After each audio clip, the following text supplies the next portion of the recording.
உண்மையிலே இதோட லெக் இருக்குது பார்த்தீங்கன்னா, உண்மையிலே வச்சு ஒரு ரெட்டி அடிச்சிச்சுன்னா நம்ம ஹியூமன்ஸ் அடிச்சிச்சுன்னா இங்கே பறந்து போய் விழுவானே தெரியாது, அவ்வளோ ஃபாஸ்ட்டாக வந்துருப்பாங்க லெக்கு. ஏற்கனவே நம்ம சேனல் எவ்வளோ வீடியோஸ் வந்து போட்டிருக்கோம். பட் ஆனால் ரியலாக காமிக்கும் போது உட்காந்துருக்கு எந்திரிக்க மாட்டேங்குதா பண்ணி போகணும்.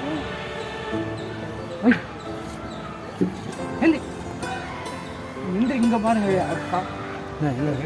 காலா. ஓகேவா, ஒரு பஞ்சு மட்டும் ஒருத்தனை விட்டுச்சு அப்படின்னா என்ன நடக்கும் அப்படின்னே தெரியாது. எவ்வளவு ஹைட்டா இருக்கணும்னு பாத்துக்கோங்க. காலை பாருங்க. மெயினா சீரியஸா சொல்றாங்க.